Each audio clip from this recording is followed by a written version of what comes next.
अस्सलामु अलैकुम वरहमतुल्लाहि वबरकातुह। वालेकुम सलाम।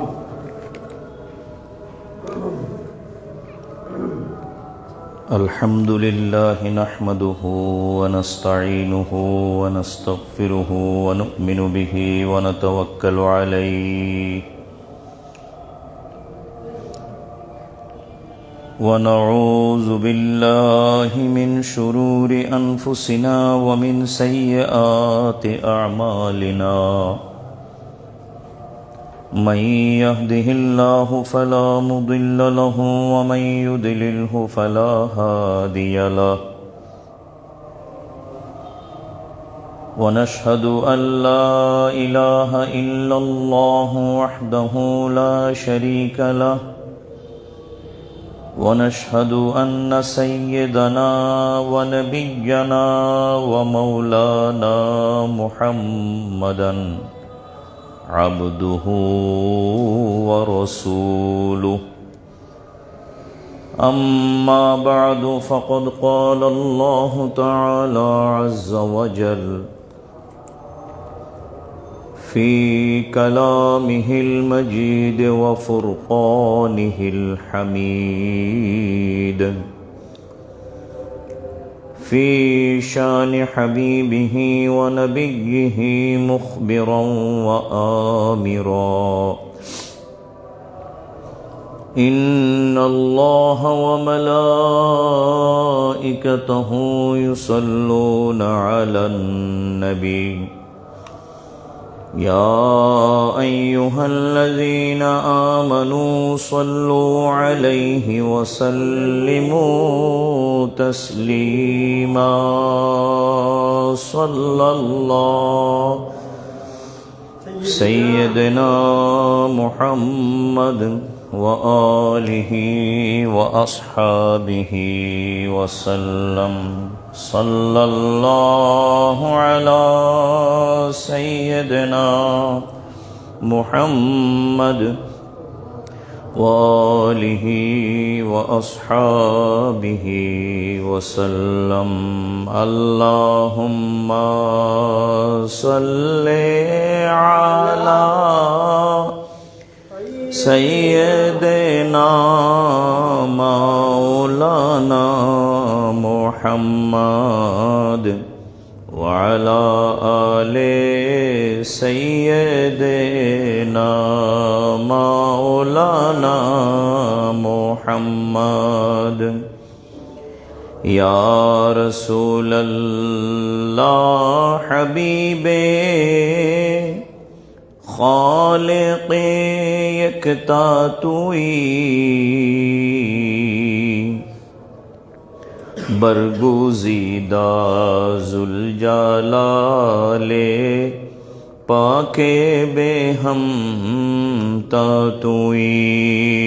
अल्लाहुम्मा सल्ले अला सय्यदना मौलाना मुहम्मद व अला आले सय्यदना मौलाना मुहम्मद। या रसूल अल्लाह तो दानी उम्मतानत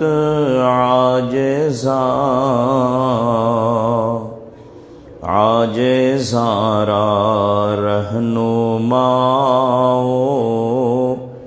जुमला रामा वातुई। अल्लाहुम्मा सल्ले अला सय्यदना मौलाना मुहम्मद व अला आले सय्यदना मौलाना मुहम्मद सल्लल्लाहु अलैहि वसल्लम। अम्मा बाद मोहतरम अत्र जामे मस्जिदेर मुसल्लियान মহান পরওয়ারদিগার আলম রব্বুল আলমিনের দরবারে অসংখ্যবার শুকর আদায় করছি এবং তার প্রিয় হাবিব আমাদের প্রিয় নবীজি সরকারে দো আলম নূরে মুজস্সম রসুলে খুদা হাবিব কিবরিয়া সৈয়দুল আম্বিয়া ওয়াল মুরসলিন সৈয়দুনা ও নবিয়ুনা ও মৌলানা মুহাম্মদুর রসুল্লাহ সাল্লাল্লাহু আলাইহি ওয়াসাল্লামের দরবারে অসংখ্যবার অগণিতবার দরুদ ও সালাম পেশ করছি। মহান আল্লাহ তাআলা আমাদের পক্ষ থেকে আমাদের আরজি তার দরবার শরীফে কবুল করুন, বলুন আমিন। বিসমিল্লাহির রহমানির রহিম। ওয়ালাকাদ যারানা লিজাহান্নামা কাসীরাম মিনাল জিন্নি ওয়াল ইনস লাহুম কুলুবুন লা ইয়াফকাহুনা বিহা ওয়া লাহুম আ'য়ুনুন লা ইউবসিরুনা বিহা ওয়া লাহুম আযানুন লা ইয়াসমাউনা বিহা উলাইকা কাল আনআমি বাল হুম আদাল উলাইকা হুমুল গাফিলুন। সদাকাল্লাহু মাওলানাল আযীম ওয়া সদাকা রাসূলুহুন নবিয়্যুল হাবিবুল করিম। সূরা আরাফের 179 নম্বর আয়াত আপনাদেরকে তেলাওয়াত করে শোনালাম। এর তর্জমা হচ্ছে এরকম, আল্লাহ তাআলা ইরশাদ করছেন, ওয়ালাকাদ যারানা লিজাহান্নামা কাসীরাম মিনাল জিন্নি ওয়াল ইনস, এবং নিশ্চয়ই আমি আল্লাহ জাহান্নামের জন্য কিছু জিন এবং মানুষ সৃষ্টি করেছি, যেগুলোকে আমি তাদের কর্মের কারণে জাহান্নামে দেব। লাহুম কুলুবুন লা ইয়াফকাহুনা বিহা, এদের বৈশিষ্ট্য এরকম যে এদের হৃদয় অন্তর ছিল, কিন্তু তারা অন্তর দ্বারা তারা আল্লাহর আদেশ নিষেধকে তারা বুঝে নাই। লাহুম কুলুবুন লা ইয়াফকাহুনা বিহা, তাদের অন্তর থাকা সত্ত্বেও অন্তরের মাধ্যমে আল্লাহর সৃষ্টি, আল্লাহর আদেশ, আল্লাহর নিষেধ, আল্লাহর অস্তিত্ব, আল্লাহর উজুদ তারা বুঝে নাই। ওয়ালাহুম আ'য়ুনুন লা ইউবসিরুনা বিহা, তাদের কাছে চোখ থাকা সত্ত্বেও তারা দেখে নাই। ওয়ালাহুম আযানুন লা ইয়াসমাউনা বিহা, তাদের নিকটে কান থাকা সত্ত্বেও তারা শুনেনি। উলাইকা কাল আনআমি বাল হুম আদাল, তারা চতুষ্পদ জন্তুর মতো, বরং তার থেকেও অধিক পথভ্রষ্ট। চতুষ্পদ জন্তু যেগুলোকে বাহায়েম বলা হয়, বাহিমা, বাহায়েম, আনআম, 4 পায়ের জানোয়ার, 4 পা বিশিষ্ট জানোয়ার, যাদের নিকটে বিবেক নাই, আকল নাই, বোধ শক্তি নাই, এদ্রাক এবং ফাহমের তাদের কোনো শক্তি নেই। তাদের যে অবস্থা, এই মানুষগুলো যাদের হৃদয় থাকা সত্ত্বেও হৃদয়ঙ্গম করতে পারে নাই, চোখ থাকা সত্ত্বেও তারা দেখে নাই, কান থাকা সত্ত্বেও তারা শুনে নাই, তাদের মেসাল উপমা আমি আল্লাহর নিকটে চতুষ্পদ জন্তুর মতো, বরং তার থেকেও অধম। বালহুম আদাল, তার থেকেও অধম। উলাইকা হুমুল গাফিলুন, এরা কারা? এরা যারা গাফেল, যাদের ভিতরে চেতনাবোধ নাই, যাদের ভিতরে চৈতন্যবোধ নাই, যাদের ভিতরে আল্লাহর আদেশ, আল্লাহর নিষেধ এবং আল্লাহর জাতের ব্যাপারে চৈতন্যবোধ, চেতনা, শউর যাদের মধ্যে নাই। অন্য আয়াত আল্লাহ বলেছেন লা ইয়াশউরুন, তাদের ভিতরে শউর নাই, বোধ শক্তি নেই। তো এই আয়াতে আল্লাহ তাআলা একেবারে পরিষ্কার যে গাফেলদেরকে আল্লাহ তিরস্কার করেছেন। গাফেল, যারা গাফেল, যাদের ফাহাম এদরাক গাফেল, ফাহাম বোধশক্তি, বোধশক্তি এবং বোধশক্তি একজন মানুষের মধ্যে সৃষ্টি হয় দুইটা অঙ্গের মাধ্যমে বা দুই জায়গার যোগাযোগের মাধ্যমে, দুই জায়গার কানেকশন, যোগাযোগের মাধ্যমে। খেয়াল করবেন, সেই দুই জায়গা হচ্ছে, এক হচ্ছে কলব, যেটার ব্যাপারে আল্লাহ বলেছেন লাহুম কুলুবুম লা ইয়াফকাহুনা বিহা, তাদের অন্তর ছিল, থাকা সত্ত্বেও তারা কি করে নাই, তা দ্বারাই বুঝে নাই। তাহলে এই একটা অঙ্গ। আরেকটা অঙ্গ হচ্ছে দিমাগ, ব্রেইন, মস্তিষ্ক। যে কোনো বিষয় যেটা জ্ঞান অর্জিত হয় প্রথমে দিমাগে, দিমাগ সেটাকে সার্কুলেট করে কলবে, কলব এবং দিমাগের যোগাযোগের মাধ্যমে মানুষের মধ্যে জ্ঞানের সৃষ্টি হয়, জ্ঞান সে পায়। এরপর জ্ঞান অর্জনের পর হাত, পা, চোখ, কান, নাক ইত্যাদি অঙ্গ প্রত্যঙ্গ দ্বারা তা বাস্তবায়ন করে। তো যে সমস্ত লোকের ফাহেম মানে বুঝশক্তি, এদরাক মানে ইলম অর্জন, ফাহেম বুঝশক্তি, এদরাক অর্জন, এই দুইটা জিনিসের মাধ্যমে যারা, এই দুটো জিনিস অর্জন হবে কিসের দ্বারায়? দিমাগ এবং দিলকে ব্যবহার করার দ্বারায়। দিমাগ এবং দিলকে যদি ব্যবহার করে তাহলে ফাহাম হবে, এদরাক হবে। প্রথমে ফাহেম, বুঝ হবে, বুঝের থেকে জ্ঞান তার ভিতরে সৃষ্টি হবে, এরপর সে কোনো কিছু আমল করা তার দ্বারায় সম্ভব হবে, সক্ষম হবে।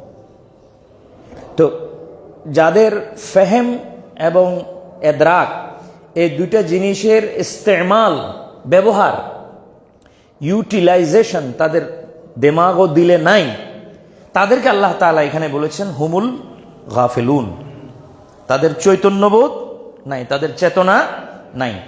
তো কোরআন ও হাদিসের ভাষায়, শরীয়তের ভাষায় এই লোকগুলোকে বলা হয় গাফিলুন, গাফেল তারা। এদেরকে তিরস্কার করা হয়েছে এবং বলা হয়েছে ওয়ালাকাদ জারানা লি জাহান্নামা কাসীরাম মিনাল জিন্নে ওয়াল ইনস, আমি অনেক জিন এবং ইনসান সৃষ্টি করেছি যাদেরকে আমি জাহান্নামে দেব। তাহলে গাফেল যারা, তারা জাহান্নামে যাওয়ার সমূহ সম্ভাবনা আছে। যারা গাফেল তারা জাহান্নামে যাওয়ার সমূহ সম্ভাবনা আছে এবং তারা ক্ষতিগ্রস্ত ও বিপদগ্রস্ত। যারা গাফেল তারা ক্ষতিগ্রস্ত ও বিপদগ্রস্ত। এই জন্য আল্লাহ তাআলা গাফেলুনদের ভিতরে অন্তর্ভুক্ত হতে আমাদেরকে নিষেধ করেছেন। যারা সচেতন, যাদের দিল জাগ্রত, কলব যাদের এলাইভ, যাদের মস্তিষ্ক কলব এটা এলাইভ, জাগ্রত, তাদের সাথে আল্লাহ তাআলা বসার জন্য বলছে। এরা কারা? হুমুজ জাকিরুন, হুমুজ জাকিরুন। তারা কারা? তারা হচ্ছে জিকিরকারী। জিকিরকারী কখনো গাফেল হইতে পারে না। সর্বদাই যারা আল্লাহর জিকিরে নিয়োজিত তারা কখনো কি হইতে পারে না? গাফেল হতে পারে না। আসেন এই আয়াতের মাধ্যমে আমরা গত জুমাবারে কিছু আলোচনা শুরু করে আমরা শেষ করতে পারিনি। এই আয়াতের আলোকে মানে আমরা গাফেল হব না, বরং আমরা সচেতন হব। আর সচেতন মানে কি? আমরা জিকিরকারীদের অন্তর্ভুক্ত হব, জাকিরুন হব। আমরা কি হব? জাকিরুন, জিকিরকারীদের অন্তর্ভুক্ত হব। এই কথা মানে আমরা জিকিরকারীদের অন্তর্ভুক্ত হব, এই কথাকে সামনে রেখে গত জুমাবারে যে সমস্ত আলোচনা শুরু করে আমরা কমপ্লিট করতে পারিনি, সেগুলো আমরা আজকে ওই হাদিস থেকে আমরা শোনার এবং এর উপরে আমল করার চেষ্টা করছি। আল্লাহ আমাদেরকে তৌফিক দিন, বলুন আমিন।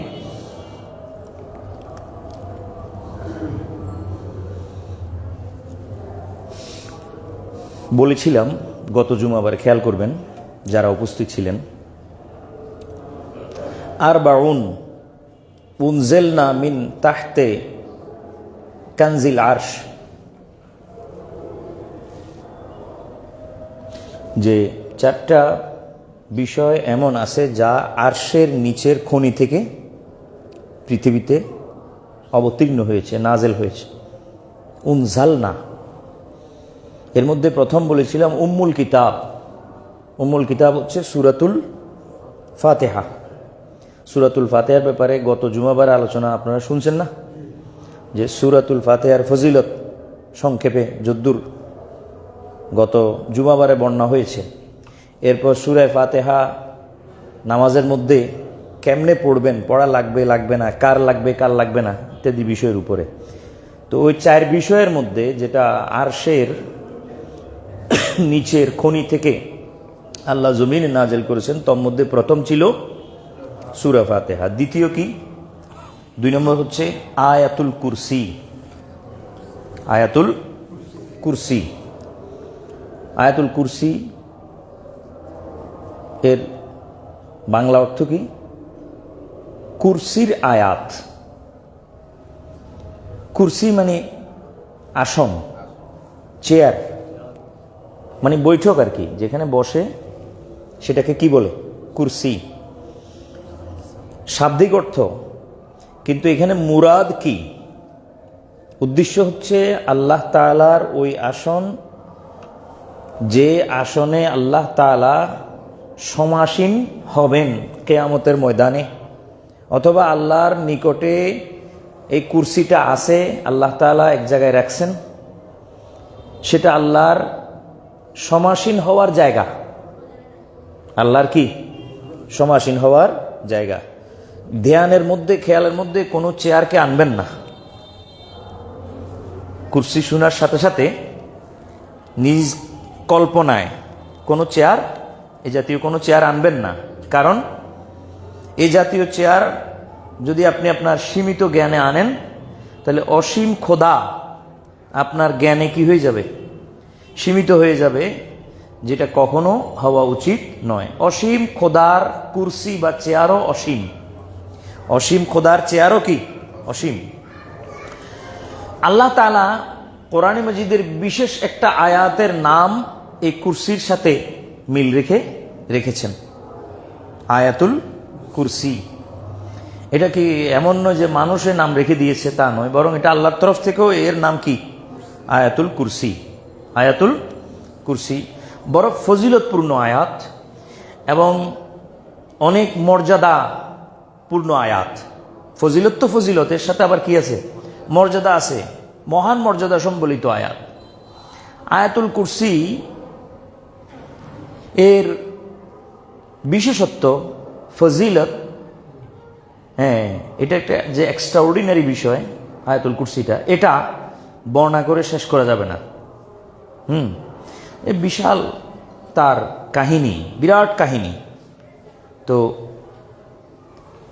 মানুষের মধ্যে আশা আগ্রহ জাগার জন্য কিছু না কিছু বর্ণনা করতে হয় বিদায়, সেই হিসাবে আয়াতুল কুরসি সম্বন্ধে একটা দুইটা রসুলে পাক সাল্লাল্লাহু আলাইহি ওয়াসাল্লামের একটা দুইটা কথা আপনাদের সামনে আরজ করি। আসলে এটা একটা ঘটনা, হুজুর আকরাম সাল্লাল্লাহু আলাইহি ওয়াসাল্লামের জীবনে ঘটে যাওয়া একটা ঘটনা। হযরতে মৌলা আলী শেরে খুদা কাররামাল্লাহু তাআলা ওয়াজহুল করিম এই ওয়াকিয়াটা বর্ণনা করেছেন, হাদিসটা,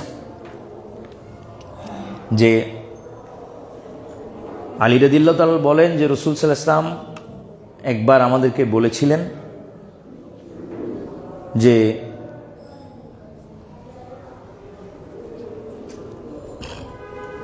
আন্নাহু ক্বালা লাইলাতান উসরিয়া বি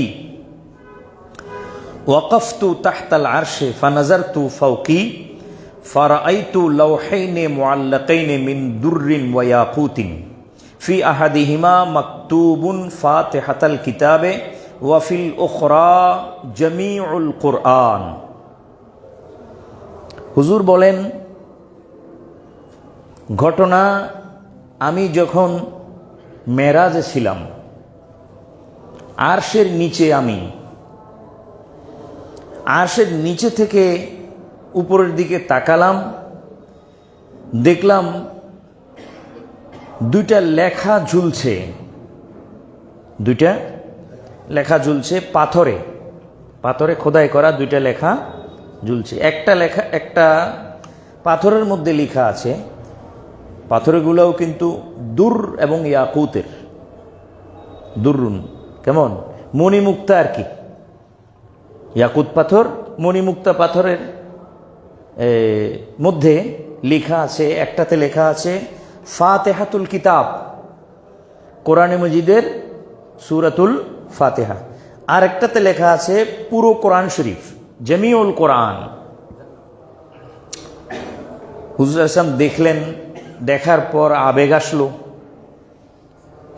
প্রচণ্ড আবেগ। ওই আবেগ থেকে তিনি আল্লাহ রাব্বুল আলামিনকে আরজ করলেন, সবিনয়ে নিবেদন করলেন, অনুরোধ করলেন, ইয়া রাব্বে আকরিম উম্মতি বেহাযাইনিল লাওহাইনি, যে হে আল্লাহ, আপনি আমার উম্মতকে এই দুইটা লিখনি বা এই দুইটা পাথরের মধ্যে যে লিখনিগুলো আছে, এগুলো আমার উম্মতকে আপনি দিয়ে, আমার উম্মতের জন্য আপনি হাদিয়া করে, গিফট করে আপনি তাদেরকে সম্মান দিন বা সম্মানিত করুন। আকরেম, সম্মানিত করুন। বেহাযাইনিল লাওহাইনি উম্মতি, আমার উম্মতকে এই দুইটা জিনিস আপনি দেন এবং তাদেরকে এর মাধ্যমে সম্মান দিন বা সম্মানিত করুন। আল্লাহ বললেন, কদ আকরামতুকা ওয়া উম্মাতাকা বিহিমা, যে আমি এগুলো এমনি এমনি হচ্ছে না। আপনি এখান দিয়ে ঠিক এই জায়গার নিচে দিয়ে আসছেন, আসার পরে হঠাৎ আপনি উপর দিকে তাকাইছেন, তাকানোর পরে আপনি দুইটা পাথর দেখছেন, লেখাগুলো দেখছেন, তারপর আপনার আবেগ আসছে, এরপর আপনি আমাকে প্রশ্ন করলেন, আমার কাছে চাইলেন। এগুলো এমনি এমনি হচ্ছে না, আমি আপনাকে কায়দা করে এই জায়গা দিয়ে ঘুরাই আনছি, এবং এই জন্য আনছি যেন এগুলোর প্রতি আপনার নজর পড়ে, আপনার আবেগ আসে, আর আমি এই কথা বলতে পারি। সে কথা কি, যে আমি এগুলো আপনার জন্য এবং আপনার উম্মতের জন্যই লিখে রাখছি। কথা বুঝে আসে আপনাদের? আপনার জন্য এবং আপনার উম্মতের জন্যই লিখে রাখছি, বরাদ্দ এটা আপনার জন্য, এগুলো অ্যালটমেন্ট আপনার জন্য, এই জন্য আপনাকে এখান দিয়ে আনছি, বা এটাও আপনাকে মুআয়না করাচ্ছি, ভিজিট করাচ্ছি, যেহেতু এগুলো আপনার জন্যে আমার পক্ষ থেকে আগে থেকে বরাদ্দ করা। তো হুজুর আকরাম সাল্লাল্লাহু তাআলা আলাইহি ওয়াসাল্লাম শুনে খুশি হলেন এবং আল্লাহ রাব্বুল আলামিনের শুকর আদায় করলেন এবং এগুলোকে ওখানে দাঁড়িয়ে পড়া আরম্ভ করলেন। ওই দুই পাথরের মধ্যে যা লেখা ছিল সেগুলোকে হুজুর কি করতেছেন? পড়তেছেন। পড়ে হুজুর আল্লাহকে জিজ্ঞেস করলেন যে ওয়ামা সাওয়াবু মান কারাআ ফাতিহাতাল কিতাবে, জিজ্ঞেস করলেন আল্লাহকে যে এই সূরা ফাতিহা, এখানে 7টা আয়াত দেখা যাচ্ছে, এই সূরা ফাতিহা যদি কেউ পাঠ করে, আপনি বলছেন এগুলো আমার উম্মতের জন্য আপনি আগে থেকে বরাদ্দ করেছেন, তা আমার উম্মত যদি এটা পড়ে বা পাঠ করে এই সূরাটা, তাহলে তার কি সওয়াব হবে? আপনি তাকে সওয়াব প্রতিদান কি দিবেন? তখন আল্লাহ তাআলা রাসূল সাল্লাল্লাহু আলাইহি ওয়াসাল্লামকে বলেন যে ইয়া মুহাম্মাদু হিয়া সাবউ আয়াতিম মিনাল কোরআনে, সূরা ফাতিহাটা হচ্ছে কোরআনে পাকের এমন 7টা আয়াত, বিগিনিং একদম কোরআনে মজিদ, যার দ্বারাই কি করা হয়েছে? শুরু করা হয়েছে, আরম্ভ করা হয়েছে। সাবউম মিনাল মাসানি, 7 আয়াত সম্বলিত এই সূরা, 7টা কোরআনে পাকের এমন আয়াত। মান কারাআহা, যে ব্যক্তি এই 7টা আয়াত অর্থাৎ সূরা ফাতিহাকে একবার যে ব্যক্তি পাঠ করলো, আপনার উম্মতের মধ্যে যে পড়বে, তো হাররামতু আলাইহে সাবআতা আবওয়াবাম মিন জাহান্নামা, আমি তার উপরে জাহান্নামের 7 দরজা চিরতরে বন্ধ করে দিব। যে ব্যক্তি সূরা ফাতিহা একবার তেলাওয়াত করলো, তার ফজিলত হচ্ছে এই যে তার জন্য 7 দরওয়াজা, কিসের দরওয়াজা? জাহান্নামের, আমি কি করে দিব? বন্ধ করে দিব। জাহান্নামের 7 দরজা সম্বন্ধে আল্লাহ বলেছেন লাহা সাবআতু আবওয়াব, কোরআন মাজিদ, লাহা সাবআতু আবওয়াব।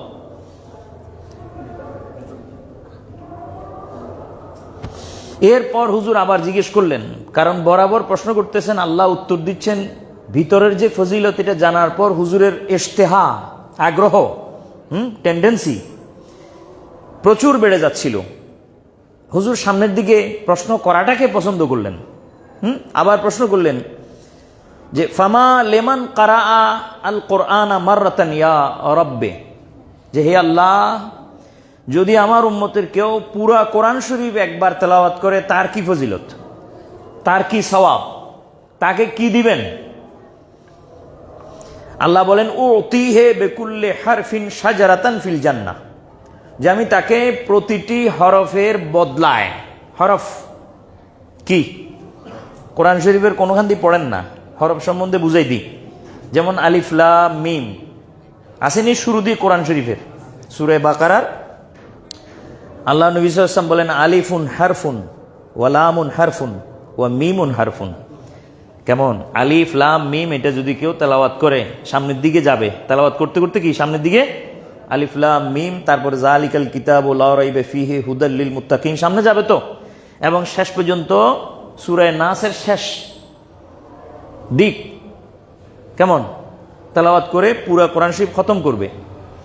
তো আল্লাহ বলেন যে মানে প্রতিটি হরফ, আলিফ একটা হরফ, লাম একটা হরফ, মিম একটা হরফ, এভাবে সামনের দিকে হরফ যেগুলো আসবে এবং যত শত হাজার লাখ হরফ আসবে, প্রতিটা হরফের বিনিময়ে আমি তাকে একটা গাছ বেহেশতের মধ্যে তার জন্য আমি রোপণ করব এবং তাকে দিব। কি? প্রতিটি হরফের বিনিময়ে তার জন্য বেহেশত থেকে এক একটা গাছ সৃষ্টি হবে। আপনি পার্থিব জাগতিক জীবন, যেটা আমাদের এই দুনিয়ার জীবন, এই জীবনে আপনি চিন্তা করেন, একটা গাছ কিন্তু একজন মানুষের জন্য মানে আল্লাহর তরফ থেকে বহুত বড় সহায় সম্বল। মানেন আর না মানেন, কেউ না মানতে পারেন, ডিবেট করতে পারেন আমার সাথে, করলে করতে পারেন, কিন্তু এটা সত্য কথা যে একটা গাছ আপনি কোনো সময় গ্রামে গঞ্জে গেলে দেখবেন অনেক মানুষ তাদের মেয়ে সন্তান হলে তারা ওর সাথে সাথে 2, 4, 8, 10, 15, 20টা গাছ রোপণ করে রাখে। মেয়েও বড় হবে, সাথে সাথে গাছও বড় হবে, এবং যখন মেয়ের 20 বছর বয়স হবে, গাছের বয়স কত হবে? 40 নাকি 20? তো 20 বছর বয়সের গাছ এগুলোকে কেটে তিনি মেয়ের বিয়ের ব্যবস্থা করেন। এরকম কি? এটা কি আজগুবি কোনো কথা না, আছে এটার বাস্তবতা। তো এই জন্য আপনি খেয়াল করবেন যে পার্থিব জাগতিক জীবনেও একজন মানুষের জন্য একটা গাছ বহু বড় একটা উপকার, ভরসার বিষয়। আল্লাহর তরফ থেকে এটা নিয়ামত হয়ে আসে। যেভাবে ছেলে মেয়ে নিয়ামত হয়ে আসে, সেভাবে তার গবাদি পশু, ক্ষেত খামার, ফসল, গাছপালা তার জন্য নিয়ামত। এভাবে এক একটা গাছ তার জন্য বহু নিয়ামত।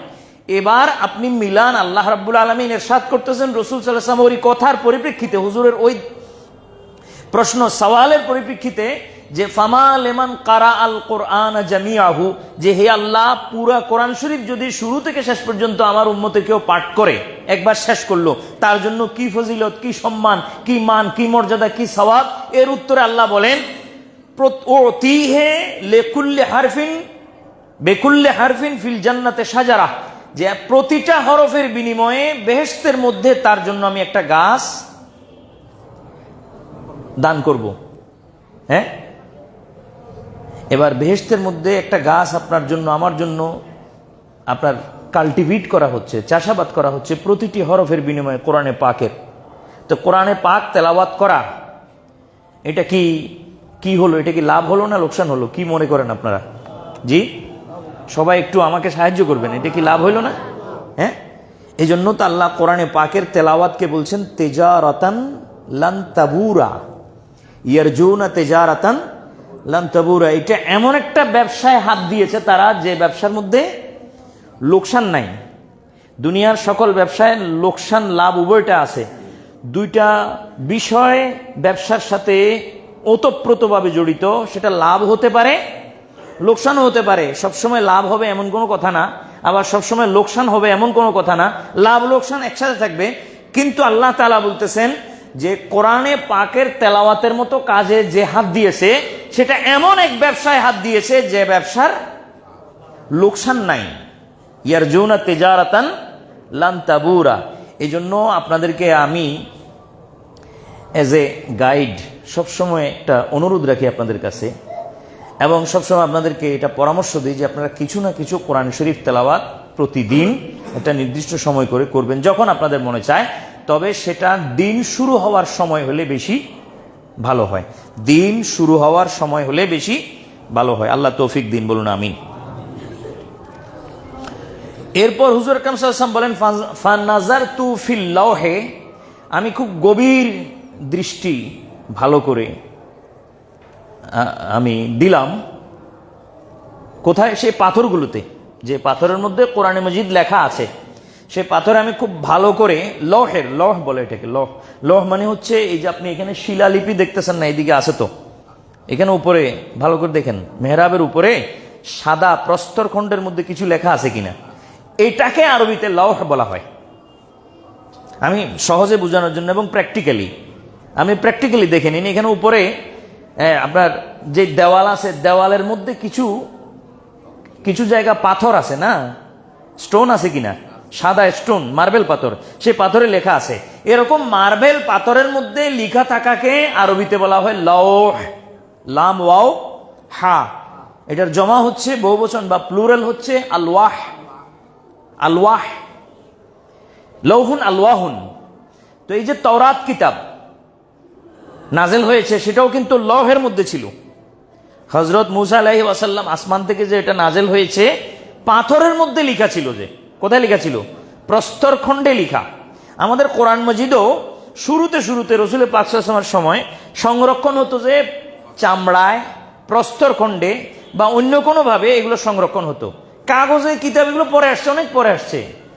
হ্যাঁ, তো হুজুর বলেন যে আমি যে লৌহগুলো ঝুলতেছিল আরশের নিচে, যে লৌহের মধ্যে পুরা কোরআন লেখা ছিল, ওখানে ভালো করে আমি নজর করলাম। আবার দেখলাম তিনটা জায়গা। কয় জায়গা? ফারাইতু সালাসাতা আনওয়ারিন ফি সালাসাতে আমকেনা। তিনটা জায়গা খুব চমকদার ছিল, মানে খুব জ্বলতেছে, নূর। পুরো কোরআন শরীফই তো নূর, কিন্তু এর মধ্যে তিনটা জায়গা খুব হেভিলি, মানে খুব হেভিলি বললে খুব বলার লাগতেছে না, একই বিষয়।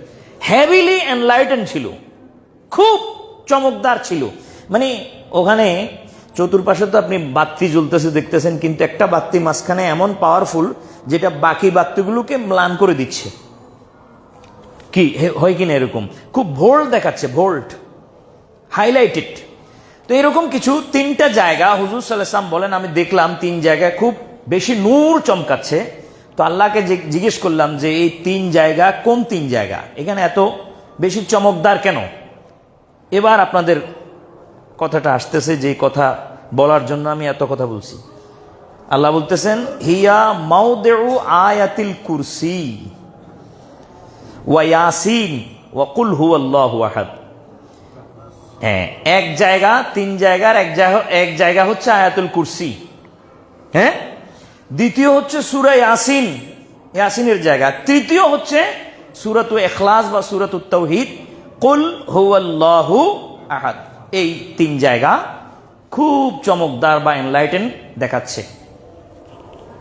তাইলে বুঝেন, আয়াতুল কুরসি সম্বন্ধে বললাম না যে মিন তাহতে কানজিল আরশ, আরশের নিচের যে খনি আছে সেই খনি থেকে নাজেল করা হয়েছে। আর আরশের নিচে রাসূল সাল্লাল্লাহু আলাইহি ওয়াসাল্লাম দেখে আসছেন যে সেই আয়াতুল কুরসির জায়গাটা অন্যান্য জায়গা থেকে খুব বেশি কি চমকদার বা আলোকিত। কুলতু ইয়া রাব্বে মা সাওয়াবু আয়াতুল কুরসি, জিজ্ঞেস করলাম আমি আমার রবকে, আল্লাহকে, খোদাকে, যে হে আল্লাহ, আয়াতুল কুরসি, আপনাদের কি আল্লাহর উপরে বিশ্বাস আছে? এখানে যারা বসছেন সবাই বলেন জি। এথিস্ট তো আশা করি কেউ নেই এখানে। নাস্তিক আছেন এখানে? নাই। নাস্তিক থাকলে তো মসজিদ পর্যন্ত আসার দরকার ছিল না, তাহলে সব আস্তিক। কেমন? আশা করি আল্লাহর ফজলে, আল্লাহর দয়া, আল্লাহর রহমতে মসজিদ ঘরের মধ্যে এমন কেউ আসে নাই যার উপরে আল্লাহর কি নেই, ফেথ নাই, ইমান নাই, বিশ্বাস নাই। কেন বলছি এই কথা? বর্তমান সময়ে নাস্তিক্যবাদের উত্থান খুব বেশি হয়েছে সারা পৃথিবীতে এবং আমাদের এই সাবকন্টিনেন্টেও, উপমহাদেশেও প্রচুর নাস্তিক্যবাদের উত্থান, যে খোদার অস্তিত্বকে অস্বীকার করে এবং তাদের বদ্ধমূল ধারণা, হ্যাঁ, এবং তারা এই বিষয়ের ব্লাইন্ড সাপোর্টার, এই কথার, এই বিষয়ে যে সব কিছু মানে নিজে নিজে হচ্ছে, এখানে এর পিছনে কোনো কি নেই, কোনো পরিচালনাকারী বা কোনো এটার কোনো শক্তি নাই যে এটা করাচ্ছে। ক্রিয়েশনটা মানে খুদ বখুদ হচ্ছে, কথা বুঝেন, খুদ বখুদ ক্রিয়েশন হচ্ছে। তো এটা হলো নাস্তিক্যবাদ। এগুলো এগুলো যারা এটা মানে বা করে, এটা সব এথিস্ট।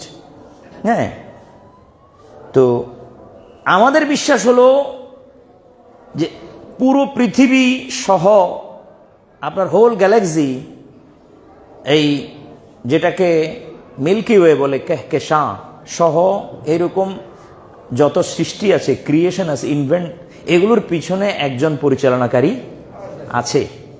একজন। কয়জন? দুইজন থাকলে কি হইতো? সংঘর্ষ হইতো। একজন পরিচালনাকারী আছেন যিনি এগুলোকে কন্ট্রোল করছেন। এটা হচ্ছে ফেইথ অফ গড, আল্লাহর উপরে বিশ্বাস। তো হুজুর আকরাম সাল্লাল্লাহু আলাইহি ওয়াসাল্লাম তো আল্লাহকে দেখে আসছেন, তিনি আল্লাহকে এখানে জিজ্ঞেস করতেছেন আরশের নিচে থেকে যে মা সাওয়াবু আয়াতুল কুরসি ইজা কারাআহা উম্মতি, আমার উম্মত যদি পাঠ করে তা আয়াতুল কুরসি পড়ার কারণে তাদের কি সওয়াব হবে, তারা প্রতিদান কি পাবে আপনার থেকে? আল্লাহ বলেন হিয়া সিফাতি ওয়া নাতি, আয়াতুল কুরসি হচ্ছে আমার সিফত, মানে আমার গুণ, আমার গুণ। পুরো আয়াতুল কুরসিতে যা বলা আছে সবগুলো আমার কি গুণবাচক বৈশিষ্ট্য। কেমন? আয়াতুল কুরসি আল্লাহু লা ইলাহা ইল্লা হুয়াল হাইয়ুল কাইয়্যুম, এগুলো সবগুলো আল্লাহর কি সিফত। লা তাখুযুহু সিনাতুন ওয়ালা নাওম, এটাও আল্লাহর গুণ, সিফত, যে আল্লাহকে তন্দ্রা বা নিদ্রা কোনো কিছুই স্পর্শ করতে পারে না। আল্লাহ কি ঘুমজাননি? না। হ্যাঁ, কি মনে হয় আপনাদের, আল্লাহ কি ঘুমান? হযরত ইব্রাহিম আলাইহিস সালাম নাকি একবার আল্লাহকে জিজ্ঞেস করছিলেন যে আল্লাহ আপনি ঘুমান না কেন? তখন আল্লাহ তাআলা তাকে প্র্যাকটিক্যালি উত্তর দিয়েছিলেন, কাগজে কলমে। আল্লাহ বলেন যে এক গ্লাস পানি নাও। তো তিনি এক গ্লাস পানি নিলেন, বললেন এটা ধরে রাখো, শক্ত করে মজবুত করে ধরে রাখো এবং দাঁড়িয়ে থাকো। তো তিনি শক্ত করে মজবুত করে ধরে দাঁড়িয়ে রইলেন।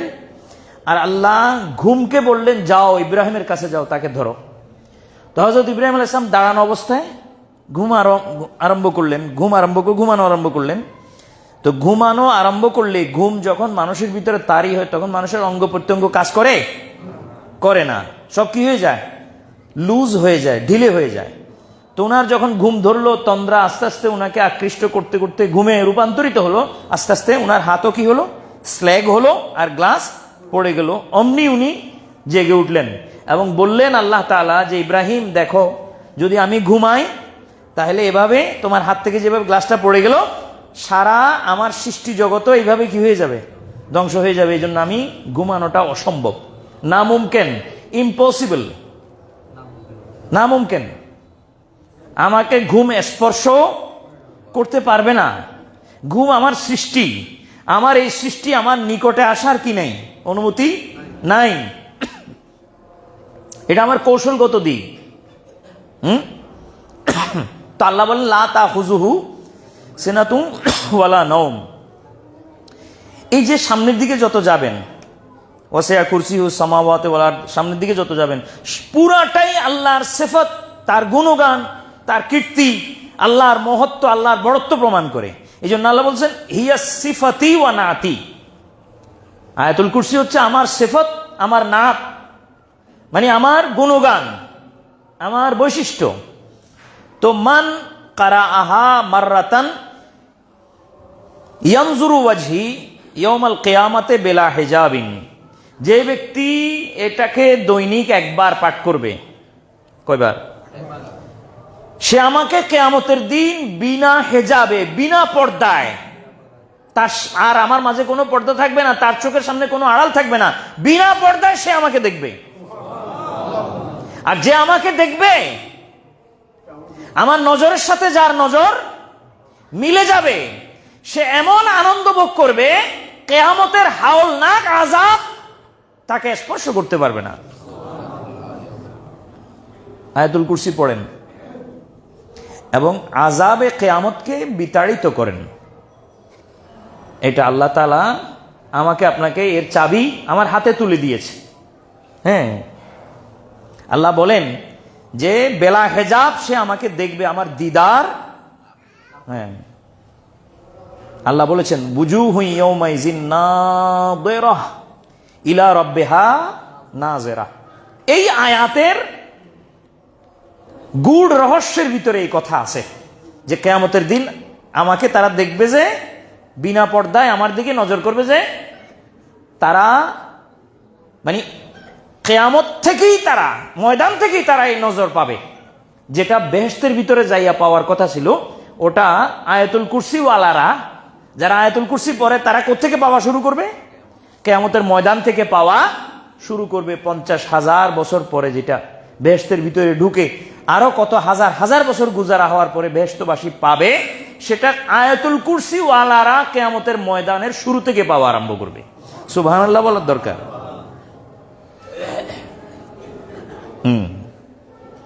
এরপর আল্লাহ নবী সাল্লাল্লাহু আলাইহি ওয়াসাল্লাম জিজ্ঞেস করেন ওয়া আম্মা ইয়াসিন ইয়া রাব্বাল আলামিন, হে আল্লাহ ইয়াসিনের ব্যাপারে কি হবে তাহলে? সূরা ইয়াসিন, আল্লাহ বলেন ওয়া আম্মা ইয়াসিন ফাহিয়া কলবুল কোরআন।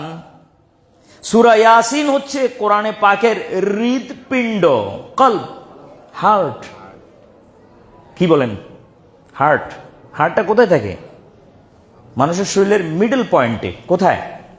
Middle point. আপনি বলেন হুজুর মিডল পয়েন্ট কেমনে হইলো? মাথা থেকে নিয়ে পা পর্যন্ত এই জায়গা তো মিডল হয় না। মিডল হবে তো পেটে, না নাভির অংশ থেকে মাঝখান। না না, আপনাকে চিন্তা করতে হবে আপনার হাইট এভাবে নিয়ে, ঠিক এখান থেকে আপনি গণেন, এই জায়গা থেকে, ঠিক এই জায়গা থেকে, এখান থেকে আপনি পা পর্যন্ত যদি যান, তখন এটা মিডল হবে। এই কথা আপনাকে আরো কয়েকবার বলেছি, একাধিকবার, আজকেও বললাম, বারবার বলবো দরকার হলে। খেয়াল রাখবেন আপনার হাইট, আপনার বিষয়টা যেটা কোরআনে হাদিসে যে কোনো মিডল পয়েন্টের ব্যাপারে বলা হয়, তখন হাইট হিসাব করতে হয়।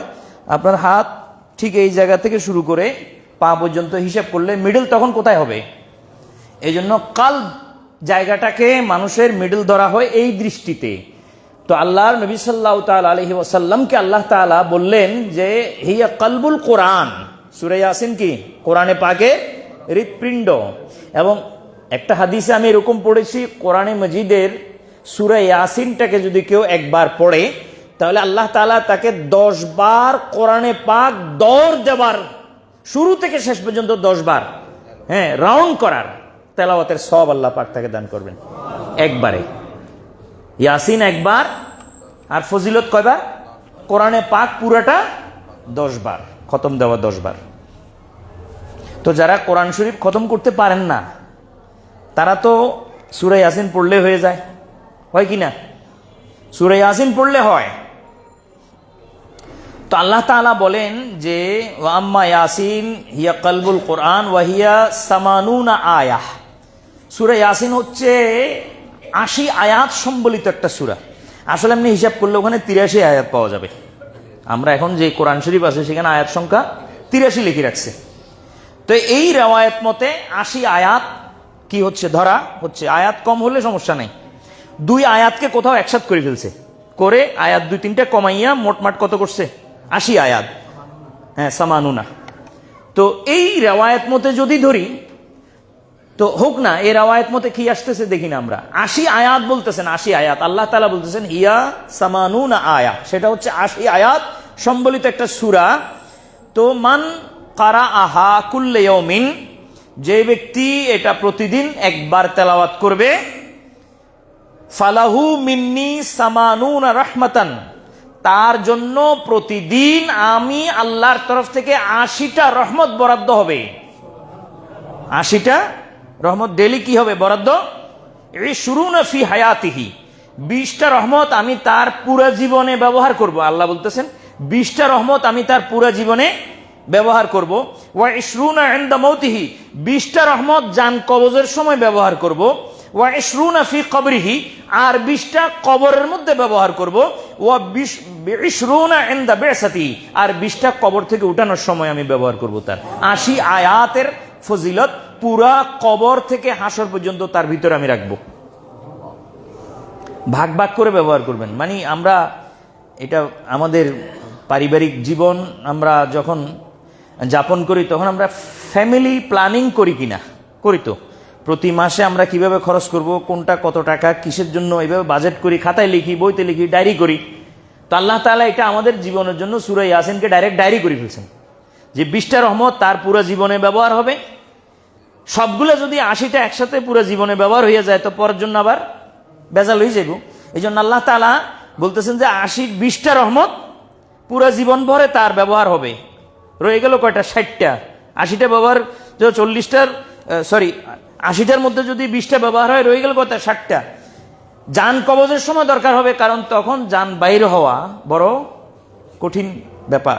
হ্যাঁ, মানুষের প্রতিটি অঙ্গ প্রত্যঙ্গ টিপে টিপে আপনার জান বাহির করে। এক এক অঙ্গের জন্য 70,000 ফেরেশতা আসে। 70,000 ফেরেশতা যদি একসাথে টিপা আরম্ভ করে, কেউ কেউ বডি মেসেজ করায়, তো তারা একজন দিয়ে টিপায় যে রু বাইর করে ফেলায় অনেক সময়, ঠিক কিনা? হ্যাঁ, একজন দিয়ে যে বডি মেসেজ করায় তখন অনেক সময় যদি টিপন্যা যদি একটু শক্তিশালী হয় তাহলে তার হালুয়া টাইট হয়ে যাবে। এখানে 70,000 যদি এক এক অঙ্গ যদি টিপে তো আবার কি টাইট হইব, হালুয়া নি শুধু নাকি অন্য কিছু টাইট হইব? তো এইভাবে তার ওই সময়ে আল্লাহর রহমতের দরকার আছে কি নাই? তো আল্লাহ বলেন সূরা ইয়াসিন যারা পড়েছে তাদের ওই 80 রহমতের 20 রহমত এই জায়গায় ব্যবহার করা হবে। আর 20টা কোথায়? কবরে। কবরে চলে গেল, এখন কবরে সাথী সঙ্গীত দরকার আছে কি নাই? তো আল্লাহ তাআলা সূরা ইয়াসিনকে তার সাথী করে দিবেন, বলবেন তাকে থাপকি লাগাও। হ্যাঁ, বাচ্চাদেরকে যেভাবে কি করে তাদের শরীরের উপরে ছোট বাচ্চাদেরকে থাপকি লাগাইয়া ঘুম পাড়ানো হয় এবং বিভিন্ন রকমের ছোট ছোট ছড়া কবিতা পড়া হয়। সূরা ইয়াসিনের দায়িত্ব হবে যে এই লোককে থাপকি লাগাও আর সাথে থাকো, তাকে ঘুম নেওয়াও, ঘুম পাড়াও। ওই 20টা রহমত। এরপর যখন কবর থেকে হাসরের ময়দানে উঠবে তখন আবার 20টা, বাকি যে 20টা ওইটা ইস্তেমাল করা হবে, ব্যবহার করা হবে। আল্লাহ তাআলা তখন তাকে এটার মাধ্যমে নাজাত দিবেন। এভাবে সূরা ইয়াসিন পাঠকারীর ফজিলত আল্লাহ তাআলা রাসূল পাককে শুনালেন। এরপর হযরত রাসূল সাল্লাল্লাহু আলাইহি ওয়াসাল্লাম জিজ্ঞেস করলেন যে কুল হুয়াল্লাহু আহাদের কি হবে? সূরা ইখলাস। আল্লাহ তাআলা বলেন যে এই সূরা আহাদ, কুল হুয়াল্লাহু আহাদ, এটা তো আমার ওয়াহদানিয়তের প্রমাণ, আমার একত্ববাদের প্রমাণ। এখন যেই ব্যক্তি এই সূরাটা দুনিয়াবী জীবনে পাঠ করে যাবে, কিয়ামতের ময়দানে আল্লাহ তাআলা তাকে নবীন, সিদ্দিকিন, শুহাদা, সালেহিনদের জুমরার ভিতরে, দলের ভিতরে, জুমরা মানে দল, তাদের কবিলা দলের ভিতরে আল্লাহ তাআলা অন্তর্ভুক্ত করবেন। কারণ নবীরা, সিদ্দিকিনরা, শহীদরা এবং সালেহিনরাই একমাত্র একত্ববাদের সবচেয়ে বড় ঝান্ডা, পতাকা বহনকারী বাহী লোক ছিলেন। তাহলে এর আচরণ তাদের মতো, যেহেতু সে কুল হুয়াল্লাহ পড়ে পড়ে গেছে, তা আল্লাহ তাআলা এদের মধ্যে তাদেরকে অন্তর্ভুক্তি দান করবেন এবং তার মাথার উপরে নূরের টুপি আল্লাহ তাআলা পরিধান করাবেন। কিসের টুপি? নূরের। তো এভাবে প্রতিটা সূরার বিভিন্ন ফজিলত আল্লাহ তাআলা তার নবীকে শুনিয়েছেন, আর নবী পাক সাল্লাল্লাহু আলাইহি ওয়াসাল্লাম আমাদেরকে শুনিয়েছেন। কেন? উম্মত আমল করার জন্যে, এবং তাদের আমল নামায় এমন কিছু তৈরি রাখার জন্যে, জোগাড় করার জন্যে, পুঁজি করার জন্যে, যাতে ওই যে আল্লাহ বলছেন ওয়াল তানজুর নাফসুম লেমা কদ্দামাত লেমা লেগাদিন মা কদ্দামাত লেগাদিন, যে কোন একটা নফসকে এটা দেখা প্রয়োজন যে সে আগামীকালের জন্য কি পুঁজি করছে, আগামীকালের তার সামান কি তৈরি করছে, এটা নজর করা প্রয়োজন, দৃষ্টি দেওয়া প্রয়োজন। আগামীকাল বলতে কি বুঝায়? হাসরের মাঠ, কিয়ামতের দিনকে আগামীকাল বলে কিনা? সবসময় বলে আসছেন, আল্লাহ রসুল বলে আসছেন আগামীকাল, ইয়াউমুল গাদ, ওয়াত্তাকুল্লাহা ইন্নাল্লাহা খাবীরুম বিমা তা'মালুন। সাবধান, আল্লাহ তাআলা খবর রাখেন। কে কি করতেছে আল্লাহ তাআলা কি রাখেন? খবর রাখেন। এই জন্য এটা জরুরি। তো আয়াতুল কুরসি বললাম না, এই চারটা বিষয় আরশের নিচে থেকে নাজেল হয়েছে। তোর মধ্যে একটা সূরা ফাতিহা, 2 আয়াতুল কুরসি, 3 খাওয়াতিমু সূরাতিল বাকারা, সূরা বাকারার শেষ আয়াতগুলা। আমানার রাসূলু বিমা উনজিলা ইলাইহি মির রাব্বিহি ওয়াল মুমিনুন কুল্লুন আমানা বিল্লাহি ওয়া মালাইকাতিহি ওয়া কুতুবিহি ওয়া রাসূলিহি, সামনের দিকে একদম লা ইউকাল্লিফুল্লাহু নাফসান ইল্লা উসাহা লাহা মা কাসাবাত থেকে শুরু করে শেষ পর্যন্ত এইটুকুকে বলা হয় খাওয়াতিমু সূরাতিল বাকারা, সূরা বাকারার শেষ দিক। এটাও আরশের খনি। এই আয়াতটা কোথায়? আরশের খনি থেকে। 4 সূরাতুল কাউসার, ইন্না আ'তাইনাকাল কাউসার ফাসাল্লি লিরাব্বিকা ওয়ানহার ইন্না শানিয়াকা হুয়াল আবতার, ছোট্ট এবং কোরআনে মজিদের সর্বকনিষ্ঠ, ঠিক কিনা? এইগুলো আরশের খনি থেকে আল্লাহ তাআলা নাজিল করছেন, যাতে দুনিয়ার মানুষ অর্থাৎ আল্লাহর নবীর উম্মতেরা এগুলোর মাধ্যমে খনি হইয়া যায়। কি হয়ে যায়? খনি হয়ে যায়। খনির সাথে সম্পৃক্ত বিষয়কে আল্লাহ খনির মধ্যেই ধরে নেন, ঠিক কিনা? তো এই জন্য আমরা আল্লাহর দরবারে আশা রাখি আল্লাহ আমাদেরকে এগুলো আমল করার তৌফিক দিবেন। আল্লাহ আমাদেরকে এগুলো আমল করার তৌফিক দিবেন। আমরা প্রতিদিন সূরা ফাতিহা কমপক্ষে 7 বার তেলাওয়াত করব। এটা একটা মসনুন নিয়ম বলতেছি, বুজুর্গানে দিন যেভাবে আমল করছেন। সূরা ইয়াসিন 1 বার তেলাওয়াত করব। আয়াতুল কুরসি 3 বার। আয়াতুল কুরসি কয়বার? সূরা কাউসার 11 বার। এভাবে আমরা ধারাবাহিকভাবে যদি করে যাই, এগুলো করতে কতক্ষণ লাগবে? সামান্য 2-4-5 মিনিটের বিষয় নয়। আল্লাহ আমাদেরকে আমল করার তৌফিক দিন। ওয়া মা তৌফিক ইল্লা বিল্লাহ। আসসালামু আলাইকুম ওয়া রাহমাতুল্লাহ। সুন্নত আদা করেন।